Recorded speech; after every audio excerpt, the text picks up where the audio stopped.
This session is really all about TCPA, and we have three great panelists, so I'm going to introduce them in the order of their sitting. Nick Whistler, which is a partner at MS Law. Nick is an expert in TCPA cases. He's done a lot of work for PACE, along with his Michelle Schuster, and they're the general counsel for PACE. Next to him is Mark Mulla from LiveVox, and Mark is general counsel. And LiveVox is one of PACE's great sponsors, and we appreciate that. And last but not least, we have Reed Hauser, who is the, did I get this right, Reed? Head of Global and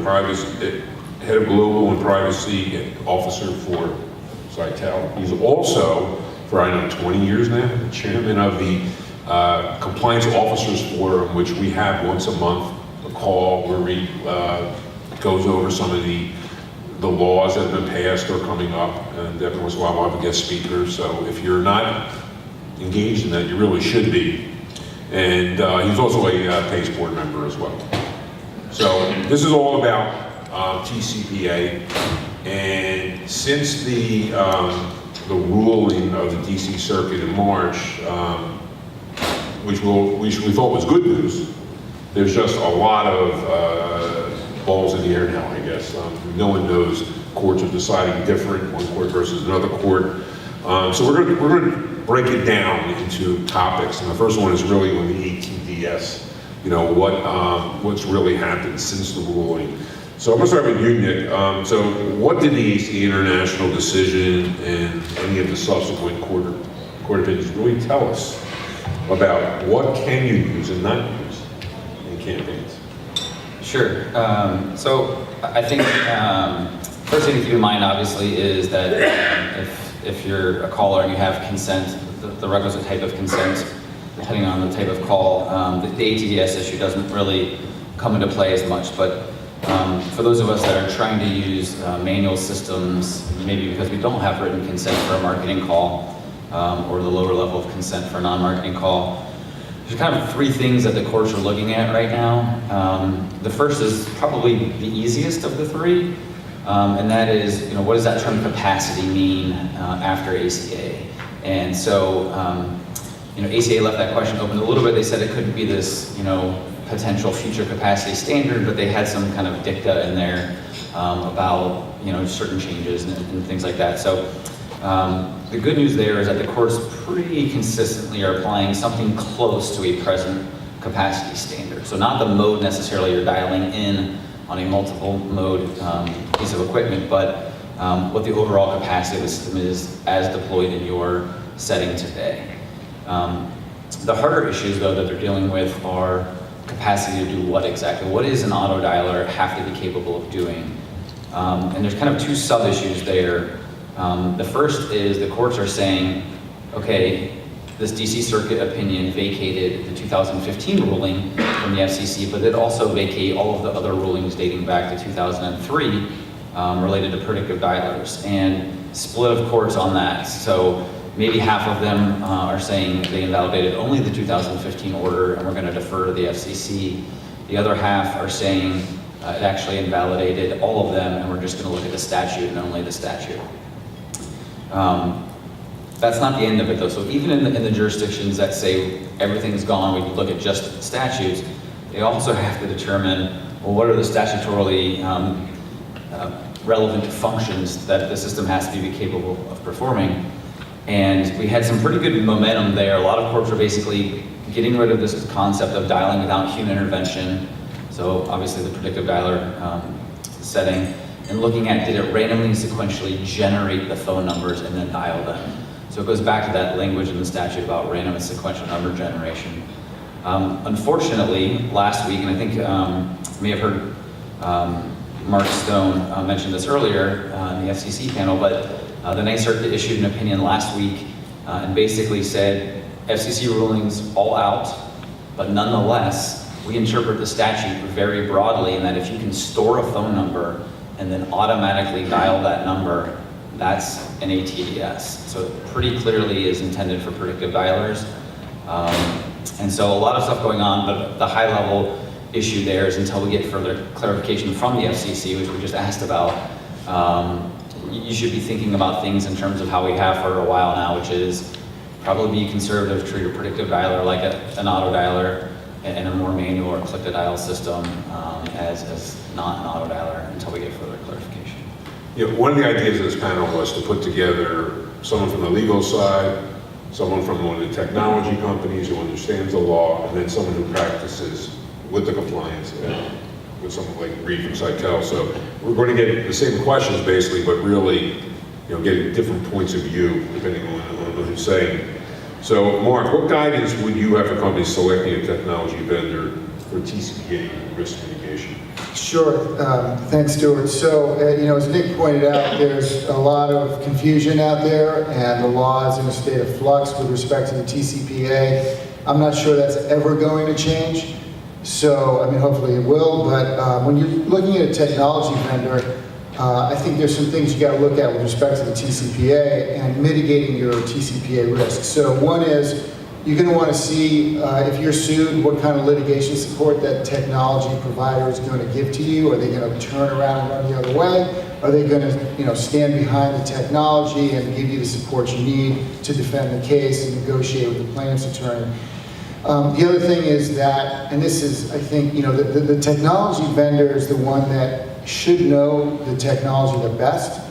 So when you're sued or you have a claim, they should be able to give you supporting documentation, have somebody available for depositions, for trials, somebody who's going to be able to prove up that the technology is not an ATDS through both, again, documentation, because you're not going to know the technology as well as they do. So you need a vendor that's willing to provide those materials, provide the people, train, if needed, people on your side to help you defend the case. So I think that's really important. You also want to look at the track record of the technology provider. And if the technology provider itself does not have a track record in court, maybe there are similar technologies out there that do have decisions that you can point to and say, well, that positive decision out there is the same sort of technology as this particular provider. So I think it's important to look at the track record of the provider and the technology that they're using. And then, consent is obviously very important. You mentioned that. Is the technology provider also addressing the consent issue? Because typically, in a TCPA defense, you have consent and you have technology. You want to make sure you have both covered. So those would be, I think, the main things to be looking at. Reed, from a practical standpoint, how are you managing the use of dialing systems and consent? Yeah, so it's really taking what Nick just said, Mark just said, and then applying that to your everyday compliance chores, right? Our job is to make sure we're protecting the revenue of our companies, we're protecting our reputation, and we're protecting our clients and consumers in the end. So what I've tried to do is really break down this into three categories. So, dialing systems can be identified, largely by the capacities that they have, the types of calls that are being made, and to what devices or telephone types are being called, right? So we have manual systems. If you look at a manual system, I think first of all, the desk phone. You pick up a desk phone, you punch numbers, it's manual. The FCC really doesn't regulate that per se as an auto dialer. They've said, in some of the comments that came out in 2015 declaratory ruling that they basically would reduce this down to calling from the old, punch button kind of phone, and that's what I'm talking about right here is a manual dial. Well, if you do use a manual dial system, and I'm talking about desk phone, you still have to comply with federal rules, right? And state rules, all-time restrictions, caller ID, etc. You don't get away from that. While the auto dialer rules may not apply, you still have, like I mentioned, the other rules that would apply to that. So the next manual system is what kind of Mark was talking about, is click to dial type of technology.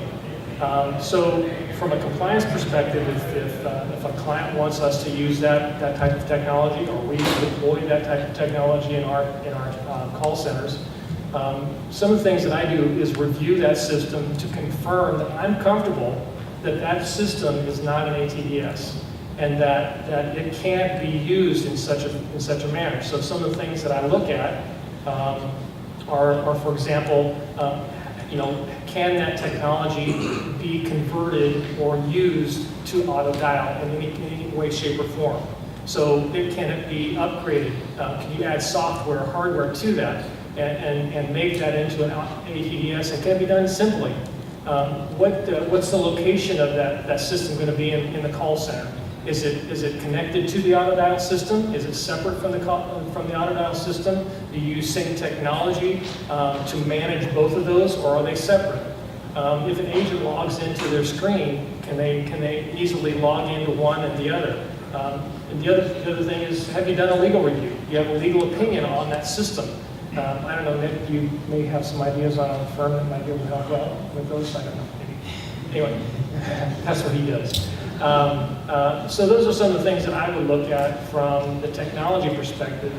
All due respect to Mark and his firm, I'm not going to take the word of a salesperson. I want to make sure that I'm comfortable with it. Again, to make sure that I'm protecting our company and our clients. Another thing is working with our clients. So we provide outsourcing. So want to make sure that if we are using technology, either auto dial or click to dial, that they have the requisite consent in order to make those calls.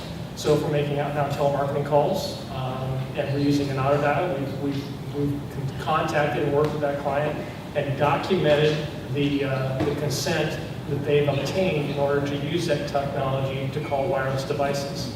So we always ask for a sample of the disclosure that they use, and also some type of documentation, whether it be an email or a formal letter that says all the leads that we provide you to wireless numbers we've obtained consent for. So we've got that documentation, have that documentation.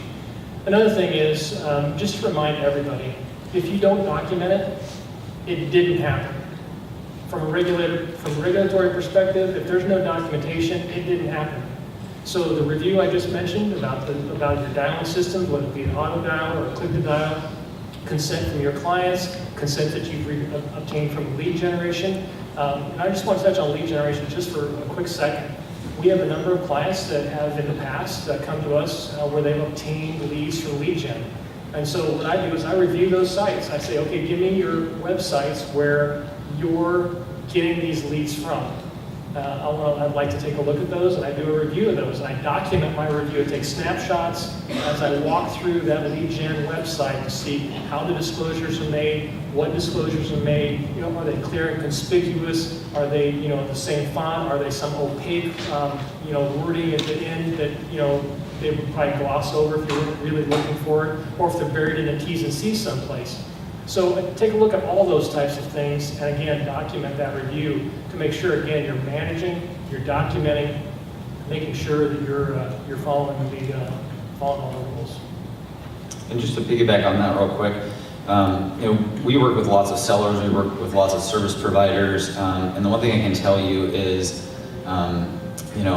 if you are a seller and you're looking for an outsourced vendor to help you with some of your campaigns, and you ask for these types of things and they can't provide them, that's a pretty big red flag that something may be wrong. And similarly, if you're asking a technology provider about TCPA type of things and they act like they don't know what you're talking about, or they don't provide adequate responses, that may also be a red flag. So I think due diligence is very key in lots of different situations, but it goes from all the way from the seller down to the service provider to the technology provider, et cetera, and you want to make sure that you understand what's going on. If I could just add to piggyback on your piggyback.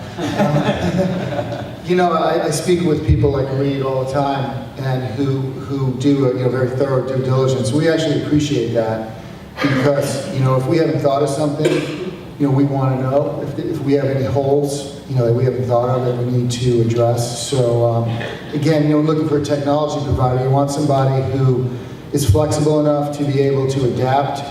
The law changes regularly, so if one of your customers or prospects is not happy with how things are, or wants to see something different, somebody who's going to be receptive to that. So we find these sorts of conversations, very helpful.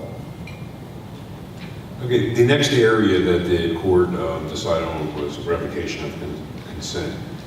They can just give us a background of what they decided upon. Yeah. So a number of different substantive areas were challenged through the FCC, the appeal of the FCC ruling, and the revocation of consent piece was one that survived. And so basically, the standard applied in the FCC's 2015 ruling that remains in effect is that consumers can revoke consent for calls or texts at any time and through any reasonable means. Now, there have been a couple limitations on that, you know, it's interesting to see how the courts are treating these issues. So, for example, one of the things that plaintiffs' attorneys have done to try to manufacture lawsuits is when somebody signs up for a text campaign and they give you the instructions that if you want to opt out, respond stop or quit or even unsubscribe, something pretty simple. Well, instead, they were responding back with long, lengthy sentences that said, I changed my mind, I no longer want to receive these messages, take me off, something like that. Knowing that the system wouldn't be able to recognize that or may not be able to recognize that, and that you would continue to get text. And so they sued then, alleging that you didn't have consent or that they had revoked consent.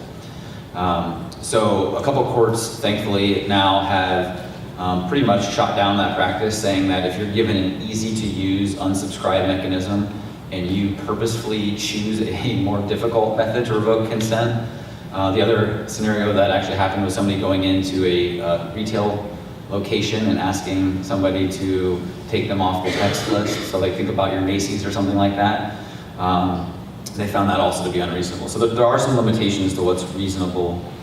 Another limitation is the FCC kind of admitted through the appeals process that they never said that parties could contractually agree upon a designated revocation method. What they said was, you as a caller can't unilaterally dictate what that is. And so we've seen scenarios where companies in their agreements with consumers or in some other way basically said, you're providing consent, and to revoke consent you will do it during this 1-800 number, maybe it's through an email address, that type of thing, and we have seen courts actually uphold those contractually agreed upon revocation methods. So as a practical matter, I would recommend that you're honoring broader than that. If somebody's asking not to be called or receive a text, I would recommend that you honor that. But having that in place can be an important backup when inevitably there's some type of a human error. And then the last thing I wanted to mention, this is probably a litigation tactic. This can't really help you from a compliance standpoint, but at least you shouldn't be relying on this as a compliance mechanism. But there is some precedent now and some more courts following the Second Circuit ruling from a while back that once you have agreed in a contract to provide consent, you cannot revoke it.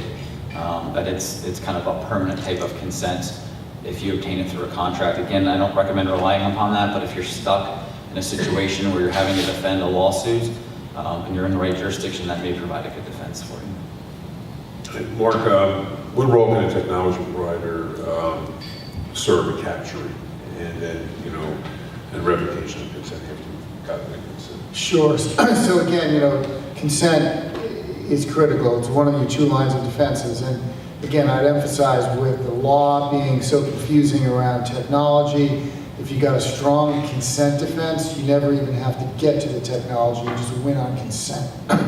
Excuse me, on consent.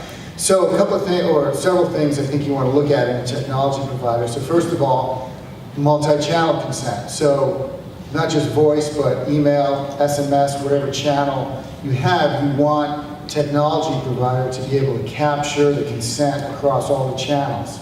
You want that capture to be stored in a database that you can readily access and that you can look up and see, oh, have they consented to email? Have they consented to SMS? Have they consented to voicemail?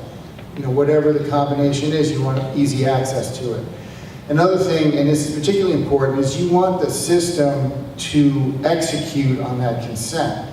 So, for example, if a consumer says, I consent to have you call me on my cell phone, Monday through Friday between 9 and noon, but not after that, and I don't consent to email, but I do consent to SMS, you want the technology provider to have a system that's going to capture those particulars, and then the system will execute on it. So in other words, if one of your agents then tries to call at 5 p.m. when the consumer said, I don't want to get a call at that time, ideally, the technology should prevent that call from going out. So it's going to respect the rules. You know, that's particularly important. And another thing you want is integration. So depending on what platform you use as your system of record, or any other system, you want the technology provider's consent capture to be able to integrate with a lot of different systems, because you could switch systems, at some point, or upgrade or whatever. So that's really important.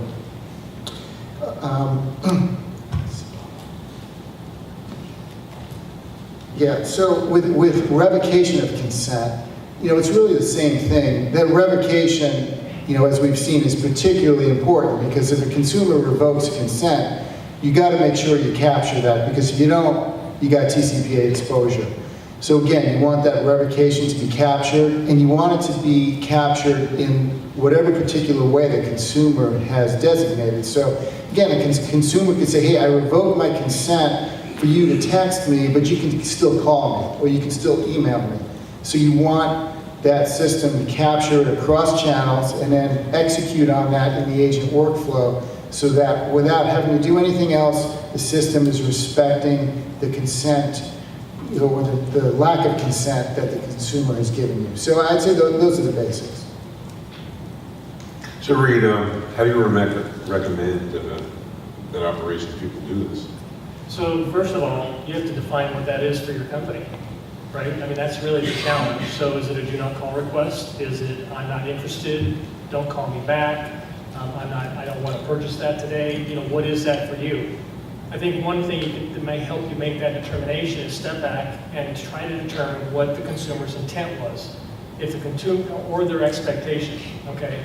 So if their intent was, I don't want to be called anymore, that's pretty clear, when they say I don't want to be called, is that revocation of consent? It could be.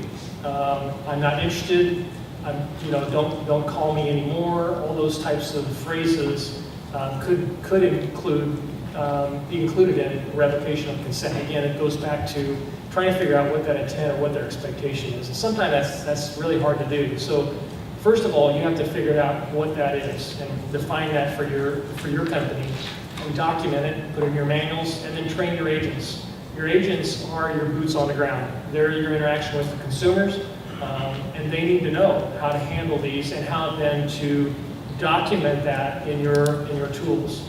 So it gets communicated, because it is one thing to take that to document it, but it also has to then be communicated through the system. So if you're a third-party provider, you need to report that up to your client.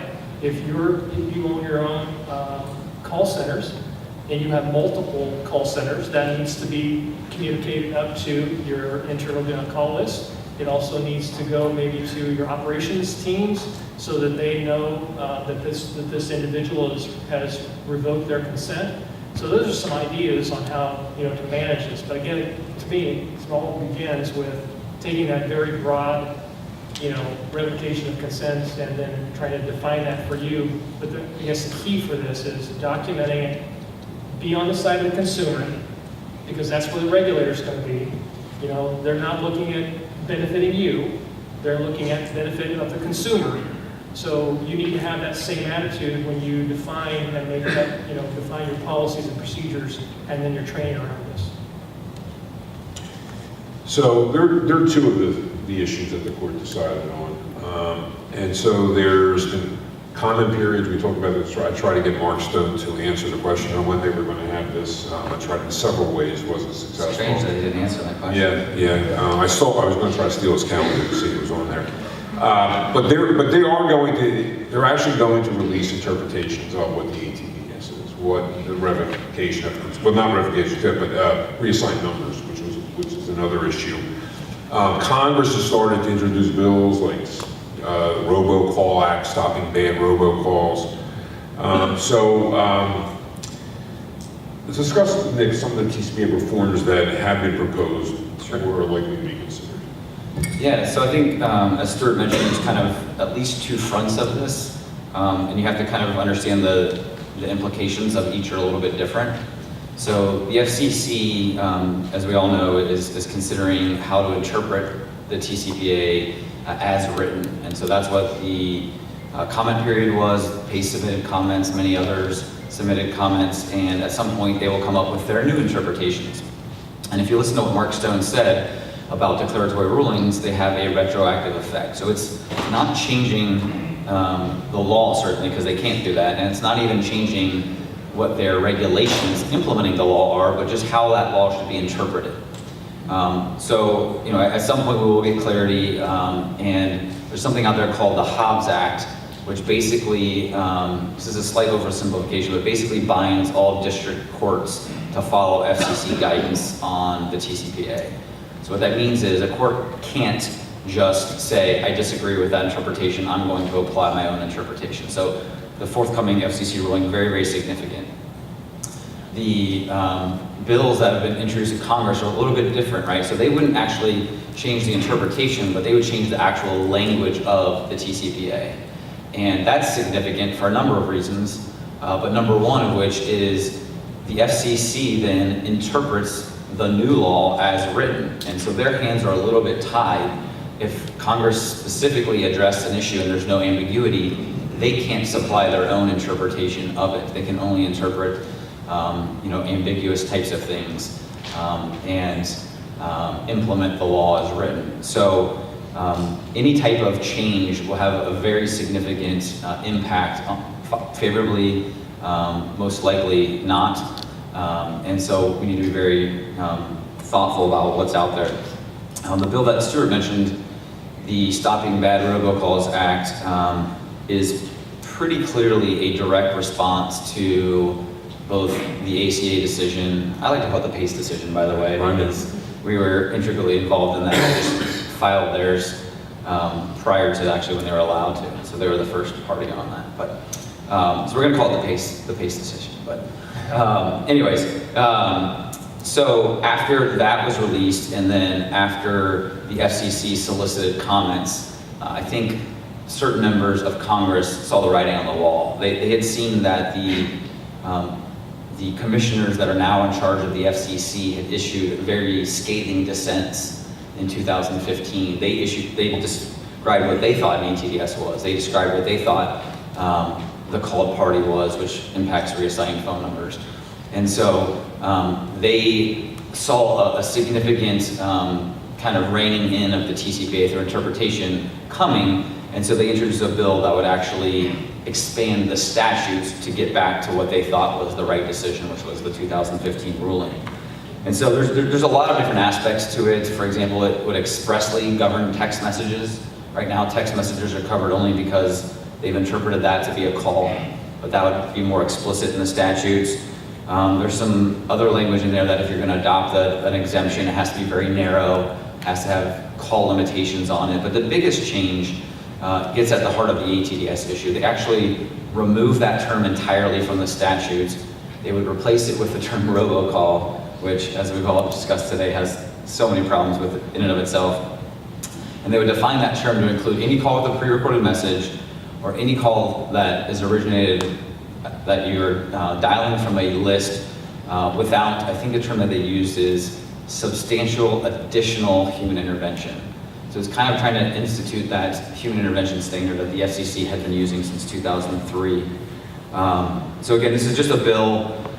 I don't think it has a significant likelihood of passing, at least in this Congress, but you need to be aware that these things are fluid. As we heard this morning from the keynote, the makeup of Congress changes over time. And so the likelihood of something like that making it through now, New Jersey and New York that have proposed legislation that would basically be the Stopping Bad Robocalls Act, but at the state level. So again, it's a very specific piece of legislation intended to bring us back to the FCC status quo for the last 10 or so years, actually about 15 years. And so something that we're watching at the state level as well. Yeah, one of the, when we go to the Hill tomorrow, one of the positions Space has is basically that we would like Congress not to do anything now with any of these bills, because with Shake and Stir and with some other initiatives, we think that they're jumping the gun.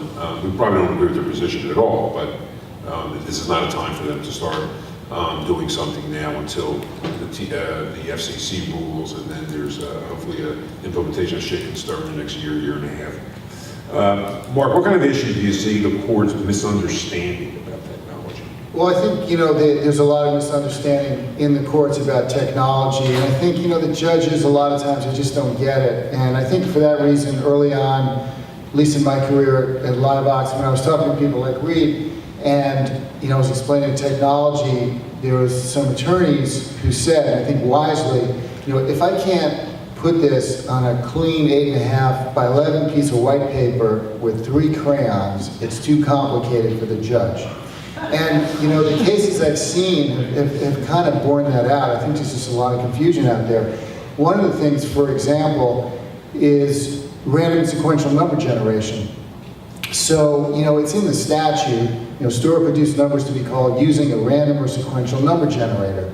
That gets translated into dialing randomly or sequentially, which I've seen some courts then take that to mean, okay, so if you have a list and you dial that list like in a random order, that's dialing randomly, or if you dial it alphabetically, that's dialing sequentially.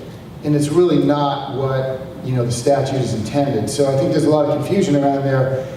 And if you do, if and when you do go to court, you have to make it so easy for the judges to get, because otherwise they're not. In fact, just this morning, we were lucky enough, we got a favorable decision this morning, and I read the case at lunch, and fortunately we won, but there was so much confusion that the judge had. It was just very frustrating. So the random sequential number generation is one thing. Another thing I think is capacity. So I know Nick, you spoke about that before. It's kind of frustrating for me because, the judges, and even the FCC for that matter, I think they've only addressed capacity from a conceptual standpoint, but they've never actually looked concretely at the different systems out there. I mean, there's only a finite number of ways you can dial. So, you're either pressing 10 digits, you're single clicking, you're auto dialing, where you turn the system on and then calls automatically go out. There's some variations on that. I mean, I wish the FCC or the courts would just look at each one, because there's not that many, and say, okay, this one, here's this one, this is sufficient human intervention. Here's this is not sufficient human intervention. Here's this, yep, this system has the capacity to auto dial. Here's this one, it doesn't have the capacity to auto dial. I don't think it would be that difficult. There's not that many, again, variations, and I just think the courts just don't get it. So Reed, how does you and Sartell stay in, keep track of all these changes, rules, state, federal? It can be a challenge, as probably everybody in the room knows. So some of the things that I do is we subscribe to the regulatory guide, PACE's regulatory guide. They come out with notices almost immediately when something comes up. New bill is introduced, a law passes. We also have, as Stuart mentioned earlier, the Compliance Officers Forum. I chair that. We have monthly meetings, the third Wednesday of every month at 1:30 Central Standard Time. We've been doing that for 15 years. And at the same time, same location. So if you're not, haven't joined that forum, I strongly recommend that you do. We try to have guest speakers on there. We talk about the issues of the day, compliance techniques. We also talk about what's coming up with new regulations, what's pending, etc. And listen, I try to keep those to as short amount of time as possible. So if we need 15 minutes, we only take 15 minutes. I don't burn up a full hour necessarily. So we try to be succinct and to the point. There's always an agenda. And you can, like I said, you can go out to the PACE website under the, somebody help me, Chris. Where's Chris? She's not here. So where do you go? Out to the members page, and then go out to Compliance Officer Forum. I do remember. Another thing is Government Affairs Committee meetings. Anybody can join those. You can listen in on those calls. Network with compliance professionals. This is a great venue right here to meet compliance and legal professionals. I've got a Rolodex in my office of people that I can reach out to, contact, bounce ideas off, talk to them about, hey, did you hear about this? What are you doing for this? And just really have a conversation about it. I mentioned the Washington Summit. There's also the national conference that we have every year. I've also set up Google searches, automatic Google searches for certain keywords that I want to track. I get emails every morning with the results of those.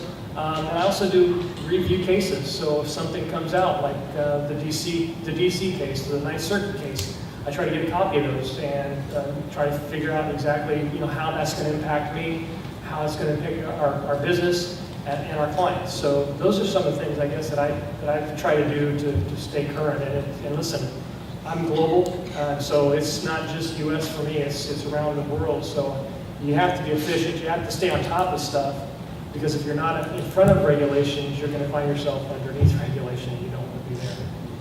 Yeah.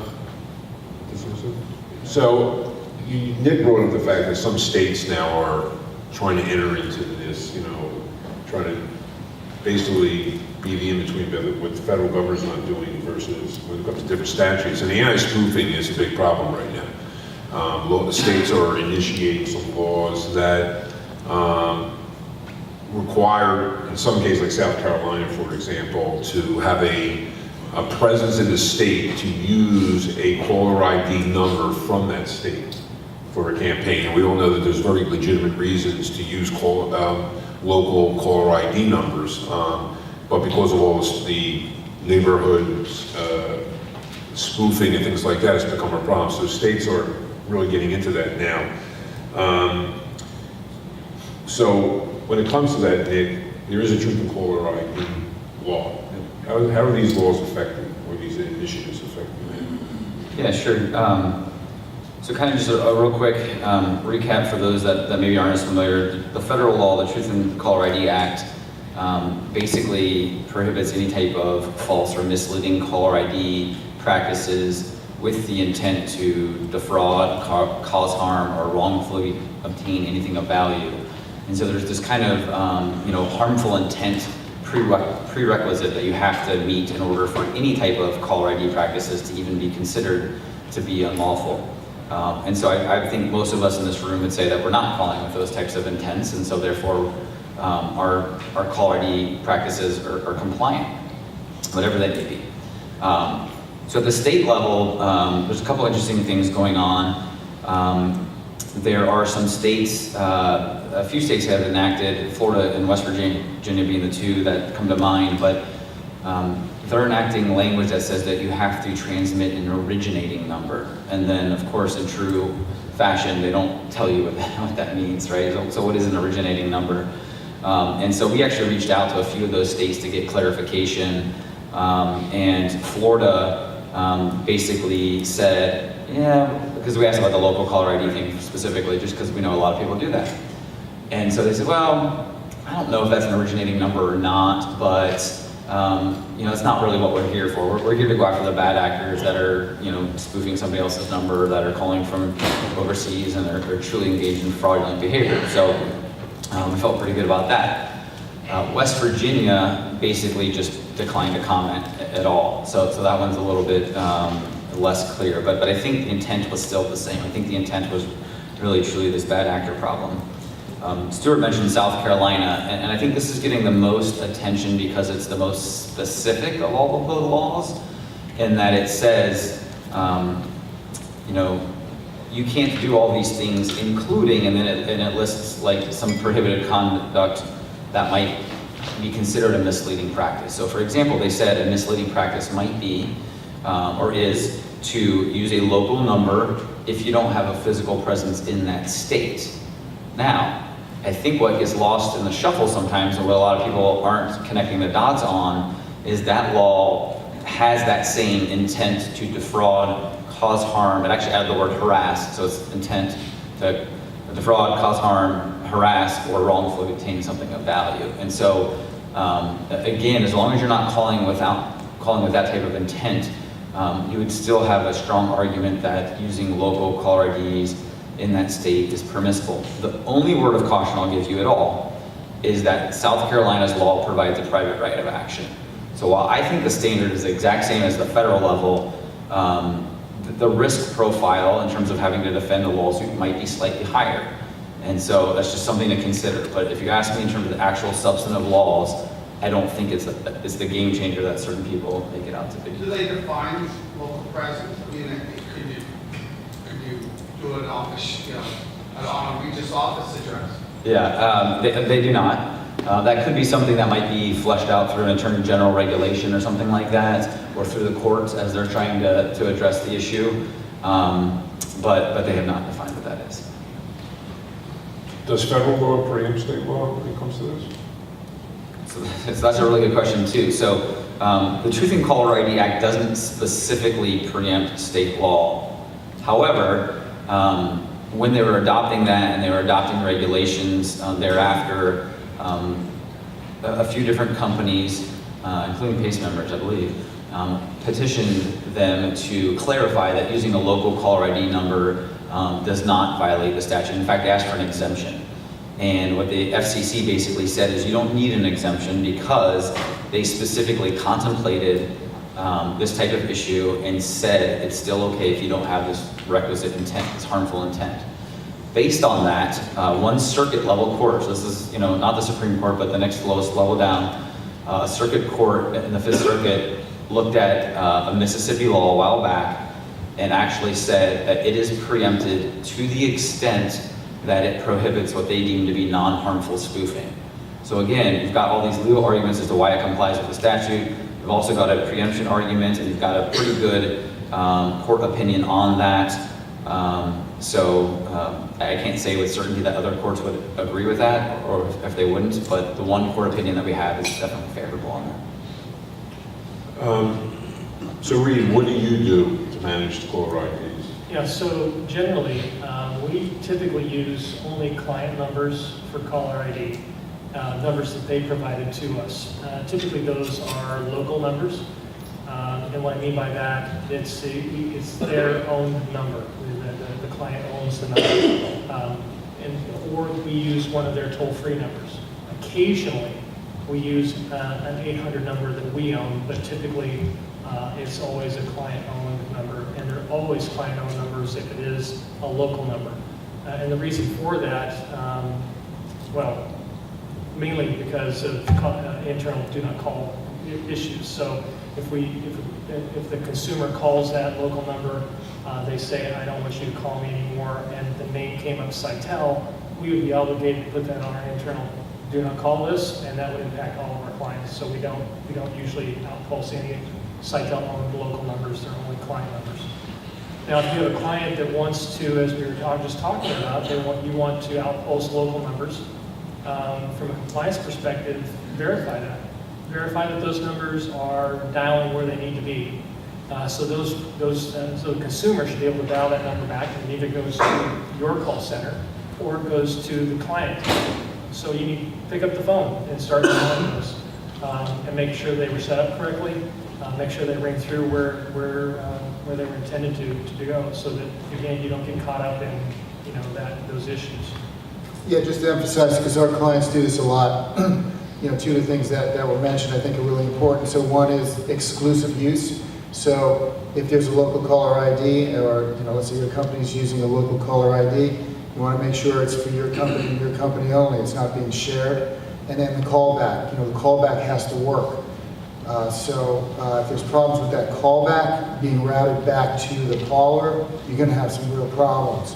But if the callback's going through, then it looks like, hey, this is a good faith use of local caller ID. As Nick said, you don't need an exemption because the FCC said you don't need an exemption. It's permissible as long as you're not using it to, with intent to defraud, cause harm, or harass South Carolina.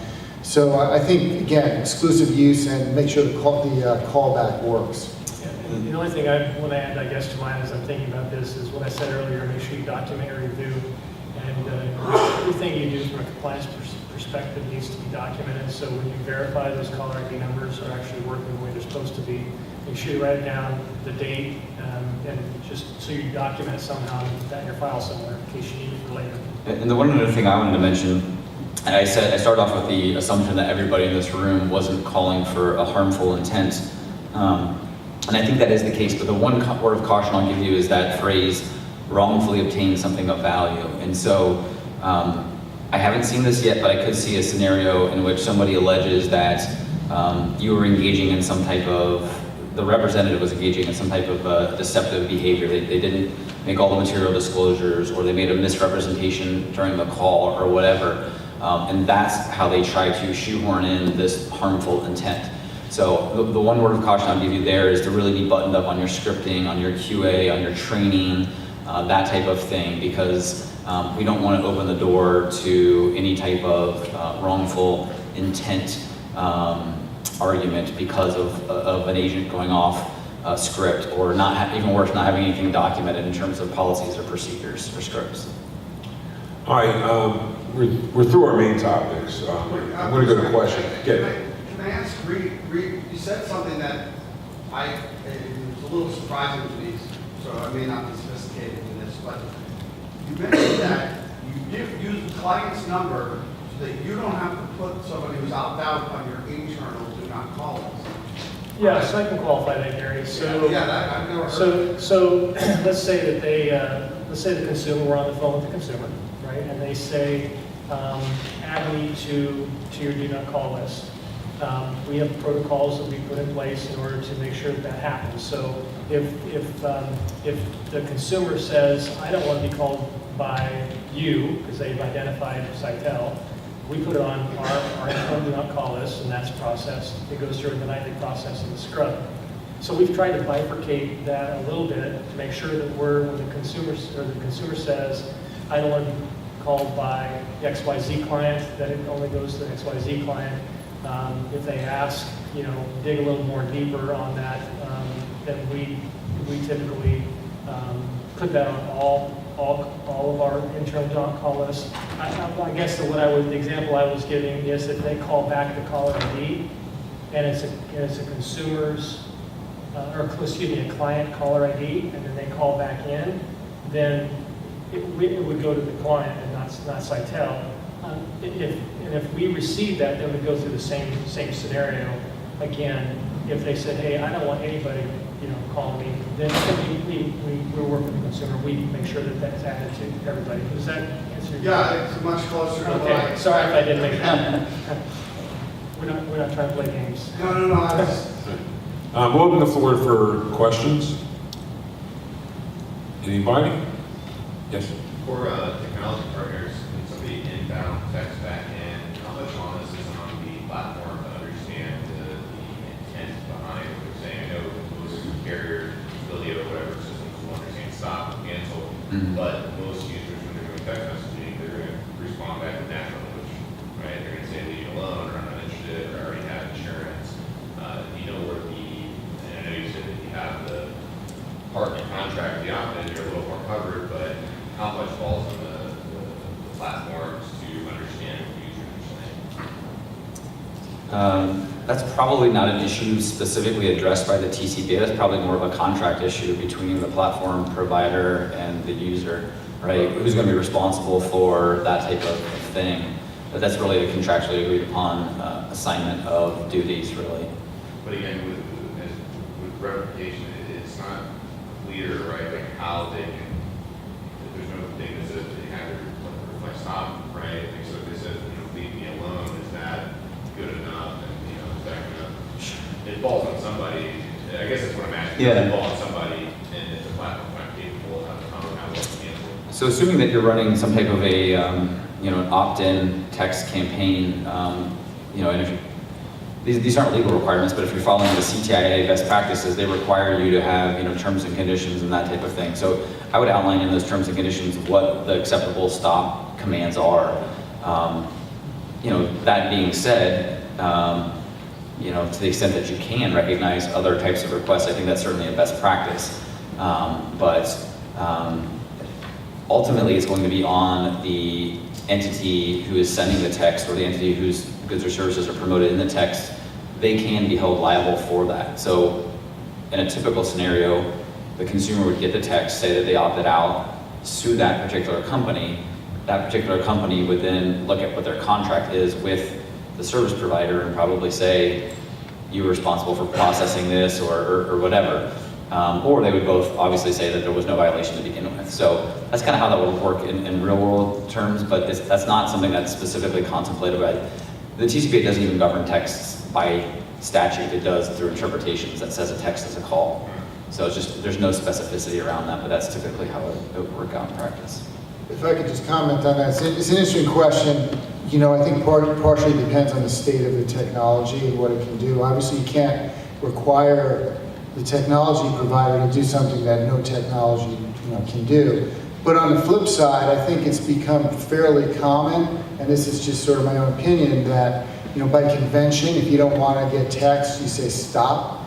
You see that in text after text. So I think if a consumer writes, hey, I really don't like these texts, I prefer not to receive anymore, when they were told to press stop, it starts to look like they're baiting, the caller, and I think you got a pretty good argument, like, they're really not in good faith here.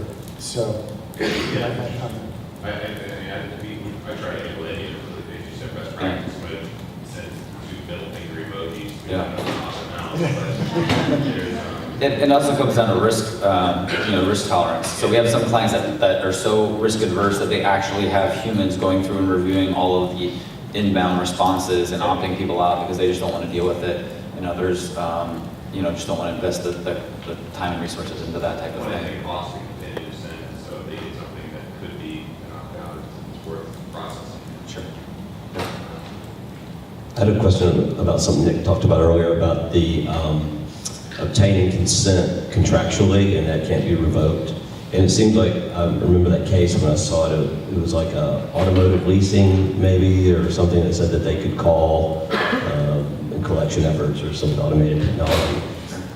And what's that? Rand versus Lincoln.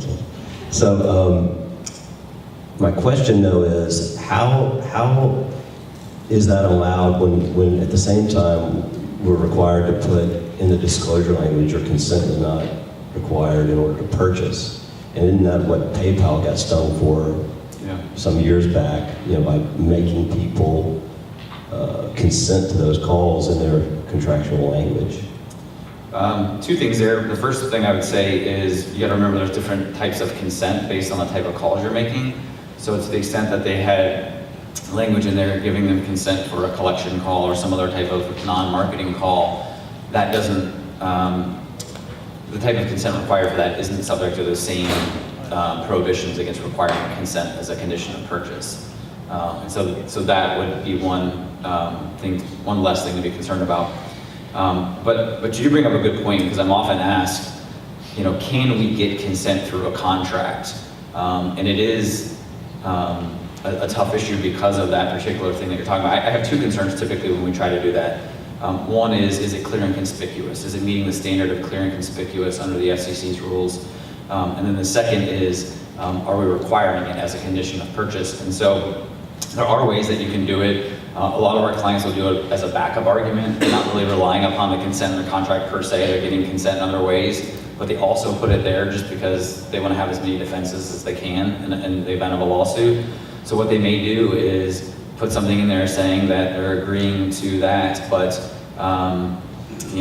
giving them the ability, for example, to strike that provision. That's a little bit simplistic, but basically giving them a way to sign the contract without agreeing to that particular term. So there's some and some of them just throw it in there and that's it. And they just say, we're going to use that as a backup argument in case we can't prevail on consent through some other mechanism. So it's an interesting thing, but I think that particular case related to non-marketing calls, and I think that wasn't an issue for that particular case because of that. One more question. Right? Is everybody trying to get to the bar? Here's a question. Hi, I have a question. So my name is Nisha, and I'm from Telesci, and we focus primarily on SMS when it comes to short codes and long codes. And I just kind of wanted to get your opinion when it comes to invite use cases. So I know that's kind of been a thing to where end users are able to send out blast invites to their friends, inviting them to a particular program to join. And I kind of wanted to get you guys' input on that. personally, I actually have a client who's interested in sending, they have someone who's interested in sending donations. They want to create a donation campaign and be able to send that out to, say, friends or family members, which would technically be considered an invite. However, if their friend or family member is not giving consent to receive that message, how are you guys interpreting that? I'm happy to answer that, but I feel like I'm answering so it's an interesting thing. The first thing I would ask is exactly how those messages are sent. It sounds like the user is kind of forwarding those on in that particular case. So for our case, the customer would actually prefer it to come from a short code. So it wouldn't actually be coming from the end user's direct phone number, but it would come from a short code. Got it. And so let's, for the purpose of this conversation, assume that's an auto dialer. You are going to have consent for those, and it's going to come down to, is that type of message marketing? If so, you need written consent. Is it not marketing? In which case, you just need the prior express consent. So in the case, it's a donation campaign. Why don't you and I maybe talk? Yeah, let's do that.